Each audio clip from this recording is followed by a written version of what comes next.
ದೆಹಲಿಯಲ್ಲಿ ರಾಜ್ಯ ಸಚಿವ ಸಂಪುಟ ವಿಸ್ತರಣೆಯ ಸರ್ಕಸ್ ಆಗ್ತಾ ಇದೆ. ಇನ್ನು ಸುರ್ಜೇವಾಲಾ ವೇಣುಗೋಪಾಲ್ ಭೇಟಿ ಮಾಡಿದ್ದಾರೆ ಸಿಎಂ. ದೆಹಲಿಯಲ್ಲಿ ಹೈಕಮಾಂಡ್ ನಾಯಕರ ಜೊತೆ ಮಾತುಕತೆಯಾಗಿದೆ.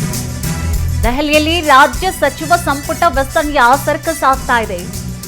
ಸುರ್ಜೇವಾಲಾ ವೇಣುಗೋಪಾಲ್ ಅವರನ್ನ ಭೇಟಿ ಮಾಡಿದ್ದಾರೆ ಸಿಎಂ. ದೆಹಲಿಯಲ್ಲಿ ಹೈಕಮಾಂಡ್ ನಾಯಕರ ಜೊತೆ ಮಾತುಕತೆ ಆಗ್ತಾ ಇದೆ. ಸಚಿವ ಸಂಪುಟ ವಿಸ್ತರಣೆಗೂ ಮುನ್ನ ಭೇಟಿಯಾಗಿ ಚರ್ಚೆ ಮಾಡಬೇಕು ಅನ್ನುವಂತಹ ಉದ್ದೇಶದಿಂದಾಗಿ ಸಿಎಂ ತೆರಳಿದ್ದಾರೆ. ಹೈಕಮಾಂಡ್ ಜೊತೆ ಸಭೆಯನ್ನ ನಡೆಸಲಿದ್ದಾರೆ.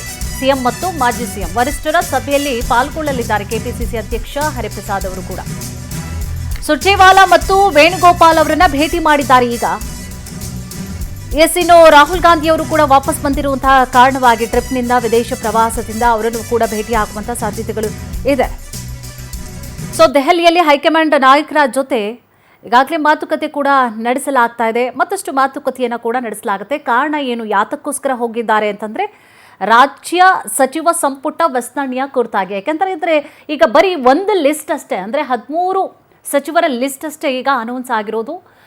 ಅದಾದಂತಹ ನಂತರವಾಗಿ ಇನ್ನೂ ಕೂಡ 20 ಸಚಿವರ ಹೆಸರುಗಳನ್ನು ಹೇಳಬೇಕು ಅಥವಾ ಬಿಡುಗಡೆ ಮಾಡಬೇಕು. ಆ ಒಂದು ಕಾರಣವಾಗಿ ಯಾರೆಲ್ಲ ಹೆಸರುಗಳನ್ನ ಅಥವಾ ತಮ್ಮದೇ ಆದಂತಹ ಒಂದು ಲಿಸ್ಟ್ಗಳನ್ನು ಕೂಡ ಈಗಾಗಲೇ ಮಾಡಿಕೊಂಡು ಅವರ ಮುಂದೆ ಕೂಡ ಇಟ್ಟಿದ್ದಾರೆ.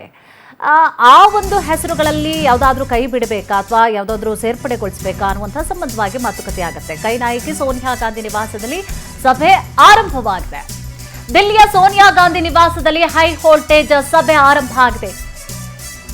ಸಭೆಯಲ್ಲಿ ರಾಹುಲ್ ಗಾಂಧಿ, ಸುರ್ಜೇವಾಲಾ, ವೇಣುಗೋಪಾಲ್, ಸಿಎಂ ಡಿಕೆಶಿ ಅವರು, ಸಿದ್ದರಾಮಯ್ಯ ಮತ್ತು ಕೆಪಿಸಿಸಿ ಅಧ್ಯಕ್ಷರಾದಂತಹ ಹರಿಪ್ರಸಾದ್ ಅವರು ಭಾಗಿಯಾಗಿದ್ದಾರೆ. ಮೊದಲ ಹಂತವಾಗಿ ಅವರು ಕೆಸಿ ವೇಣುಗೋಪಾಲ್, ಸುರ್ಜೇವಾಲಾ ಅವರನ್ನ ಹೋಗಿ ಭೇಟಿ ಮಾಡಿದ್ರು. ಅದಂತ ನಂತರವಾಗಿ ಈಗ ಸೋನಿಯಾ ಗಾಂಧಿ ಅವರ ನಿವಾಸದಲ್ಲಿ ಮೀಟಿಂಗ್ ಆರಂಭ ಆಗಿದೆ. ಈ ಒಂದು ಮೀಟಿಂಗ್ನಲ್ಲಿ ಈಗ ವರಿಷ್ಠರೆಲ್ಲ ಪಾಲ್ಗೊಂಡಿದ್ದಾರೆ. ಬಿಕೆ ಹರಿಪ್ರಸಾದ್ ಅವರು ಇರ್ಬೋದು, ಸಿದ್ದರಾಮಯ್ಯ, ಡಿಕೆಶಿ ಅವರು, ಜೊತೆಗೆ ರಾಹುಲ್ ಗಾಂಧಿ ಎಲ್ಲರೂ ಕೂಡ ಈ ಒಂದು ಮೀಟಿಂಗ್ನಲ್ಲಿ ಭಾಗಿಯಾಗಿದ್ದಾರೆ. ಮಲ್ಲಿಕಾರ್ಜುನ ಖರ್ಗೆ ಅವರಿದ್ದಾರೆ. ಆ ಲಿಸ್ಟ್ನ ಅಳೆದು ತೂಗಿ ಲೆಕ್ಕಾಚಾರ ಹಾಕಿ ಲಿಸ್ಟನ್ನು ಅನೌನ್ಸ್ ಮಾಡುವಂತಹ ಸಾಧ್ಯತೆಗಳು ಇನ್ನೆರಡು-ಮೂರು ದಿನಗಳಲ್ಲಿ ಅನೌನ್ಸ್ ಮಾಡುವಂತಹ ಸಾಧ್ಯತೆಗಳು ಕೂಡ ಇದೆ.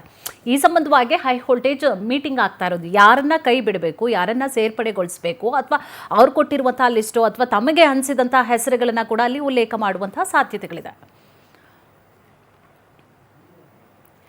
ಸಚಿವ ಸ್ಥಾನದ ಆಸೆಯನ್ನ ಬೆಚ್ಚಿಟ್ಟಿದ್ದಾರೆ ಶಾಸಕ ಅಶೋಕ್ ಪಟ್ಟಣ್ ಅವರು. ನಾನು ಸಚಿವ ಸ್ಥಾನದ ಆಕಾಂಕ್ಷಿ ಅಂತ ಹೇಳಿ ಅಶೋಕ್ ಪಟ್ಟಣ್ ಅವರು ಪದೇ ಪದೇ ಹೇಳ್ಕೊಳ್ತಾನೆ ಇದ್ದಾರೆ. ಬಟ್ ಇದನ್ನ ಮನಗಳ್ತಾರಾ ಹೈಕಮಾಂಡ್ನ ನಾಯಕರು ಅನ್ನುವಂಥ ಪ್ರಶ್ನೆ ಇದೆ. ನಾನು ಸಚಿವ ಸ್ಥಾನದ ಆಕಾಂಕ್ಷಿ ಅಂತ ಹೇಳಿ ಅಶೋಕ್ ಪಟ್ಟಣ್ ಅವರು ಪದೇ ಪದೇ ಹೇಳ್ತಾನೆ ಬರ್ತಾ ಇದ್ದಾರೆ. ಜಾತಿ ನೋಡಬೇಡಿ, ಪಕ್ಷ ನಿಷ್ಠೆಯನ್ನ ನೋಡಿ ಮಂತ್ರಿ ಮಾಡಿ. ಮಲ್ಲಿಕಾರ್ಜುನ ಖರ್ಗೆ ಅವರನ್ನ ಭೇಟಿಯಾಗಿದ್ದೇವೆ ಅಷ್ಟೇ.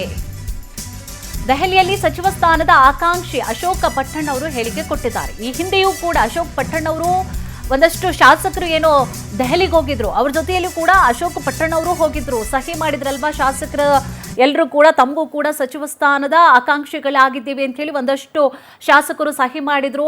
ಆ ಸಹಿಯ ವಿಚಾರವಾಗಿಯೂ ಕೂಡ ಅದನ್ನ ಲೆಟರ್ ಅನ್ನ ಕೂಡ ತಗೊಂಡೋಗಿ ಹೈಕಮಾಂಡ್ ನಾಯಕರನ್ಗೂ ಕೂಡ ಕೊಟ್ಟಿದ್ರು. ಆ ಸಂದರ್ಭದಲ್ಲಿಯೂ ಕೂಡ ಅಶೋಕ್ ಪಟ್ಟಣ್ ಅವರು ನಾನು ಕೂಡ ಸಚಿವ ಸ್ಥಾನದ ಆಕಾಂಕ್ಷಿ ಅಂತ ಹೇಳಿ ಕೂಡ ಹೇಳ್ಕೊಂಡಿದ್ರು.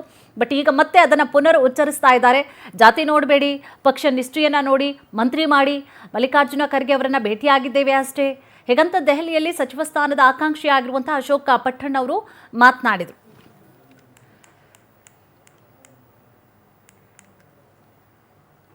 ಜಾತಿ ಬಂದು ನಾನು ಸ್ವಲ್ಪ ಮಂತ್ರಿ ಆಗ್ತಾ ಇಲ್ಲ ಅಷ್ಟೇ.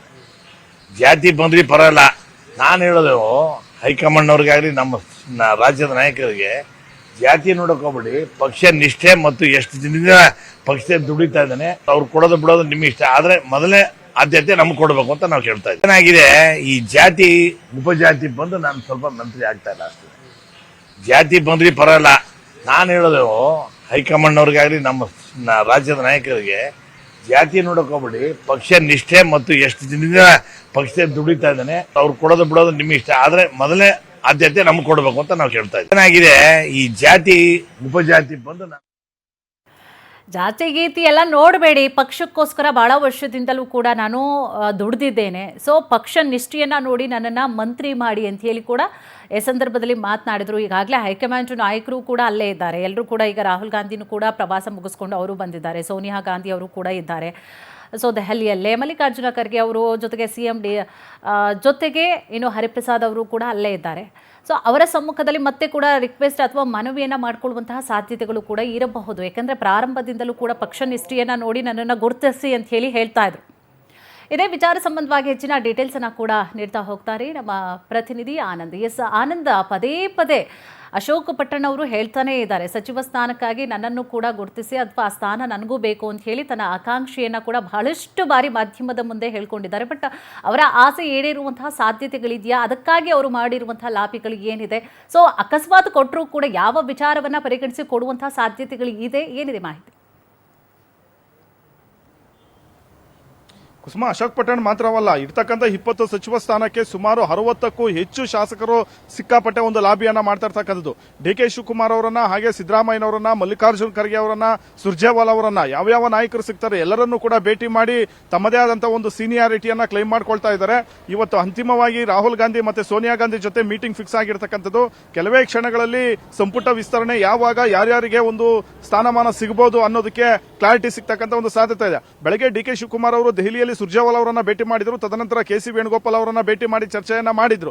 ಇದ್ರ ಜೊತೆಗೆ ಈಗ ರಾಹುಲ್ ಗಾಂಧಿ ಮತ್ತೆ ಸೋನಿಯಾ ಗಾಂಧಿ ಅವರ ಜೊತೆ ಸಿದ್ದರಾಮಯ್ಯ ಮತ್ತು DK ಶಿವಕುಮಾರ್ ಅವರು ಮಾತುಕತೆಗೆ ಮುಂದಾಗಿರ್ತಕ್ಕಂಥದ್ದು. ತಮ್ಮದೇ ಆದಂತಹ ಪ್ರತ್ಯೇಕ ಪಟ್ಟಿಗಳನ್ನು ಈಗಾಗಲೇ ಇಬ್ಬರು ನಾಯಕರು ಕೂಡ ಸಲ್ಲಿಕೆ ಮಾಡಿದ್ದಾರೆ. ಆ ಒಂದು ಪಟ್ಟಿಯನ್ನ ಪರಿಶೀಲನೆ ಮಾಡಿ ಯಾರಿಗೆ ಒಂದು ಸಚಿವ ಸ್ಥಾನ ಕೊಡಬೇಕು ಅನ್ನೋದು ನಿಟ್ಟಿನಲ್ಲಿ ರಾಹುಲ್ ಗಾಂಧಿ ಮತ್ತೆ ಸೋನಿಯಾ ಗಾಂಧಿ ಫೈನಲ್ ಮಾಡ್ತಾರೆ.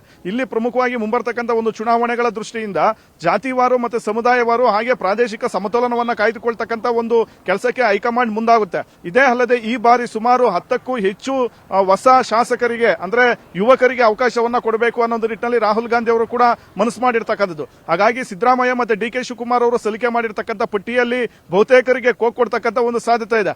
ಜೊತೆಗೆ ಸಿದ್ದರಾಮಯ್ಯ ಅವರ ಟೀಮ್ ನಲ್ಲಿ ಹಿಂದೆ ಇದ್ದಂತ ಸಚಿವರುಗಳು ಏನಿದ್ರು ಅವರು ಕೂಡ ತೀವ್ರವಾದಂತಹ ಒಂದು ಲಾಬಿಯನ್ನ ಮಾಡ್ತಾ ಇದ್ರು. ಆದ್ರೆ ಈ ಬಾರಿ ಎರಡನೇ ಹಂತದಲ್ಲಿ ಕೇವಲ 3-4 ಮಂದಿಗಷ್ಟೇ ಒಂದು ಅವಕಾಶ ಸಿಗ್ತಕ್ಕಂಥ ಒಂದು ಸಾಧ್ಯತೆ ಇದೆ.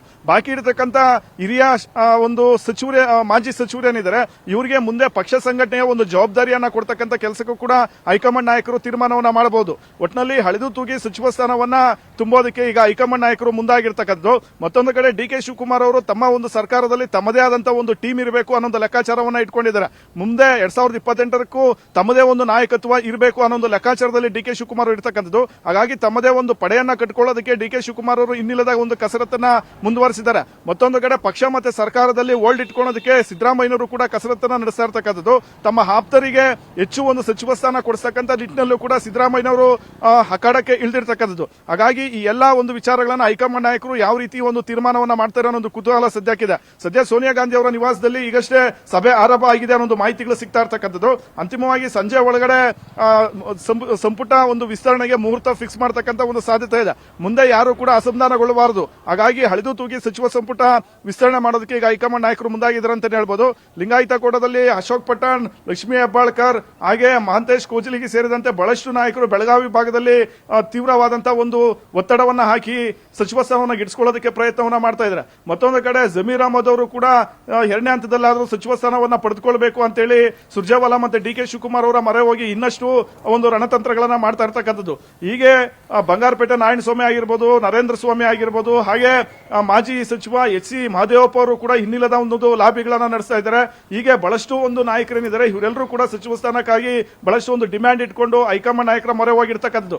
ಅಂತಿಮವಾಗಿ ರಾಹುಲ್ ಗಾಂಧಿ ಅವರು ಯುವಕರಿಗೆ ಜೊತೆಗೆ ಸೀನಿಯಾರಿಟಿಯನ್ನು ಕೂಡ ಪರಿಗಣನೆ ಮಾಡಿ ಯಾವ ರೀತಿ ಅಳೆದು ತೂಗಿ ಈ ಒಂದು ಸಚಿವ ಸಂಪುಟವನ್ನ ತುಂಬುತ್ತಾರೆ ಅನ್ನೋ ಒಂದು ಕುತೂಹಲ ಹೆಚ್ಚಾಗಿರ್ತಕ್ಕಂಥದ್ದು. ಸದ್ಯ ಸೋನಿಯಾ ಗಾಂಧಿ ಅವರ ನಿವಾಸದಲ್ಲಿ ಸಭೆ ಶುರು ಆಗಿರ್ತಕ್ಕಂಥ ಒಂದು ಹಿನ್ನೆಲೆಯಲ್ಲಿ ಕೆಲವೇ ಕ್ಷಣಗಳಲ್ಲಿ ಸಂಪುಟ ಒಂದು ವಿಸ್ತರಣೆಗೆ ದಿನಾಂಕನೂ ಕೂಡ ಫಿಕ್ಸ್ ಆಗ್ತಕ್ಕಂಥ ಒಂದು ಸಾಧ್ಯತೆ ಇದೆ.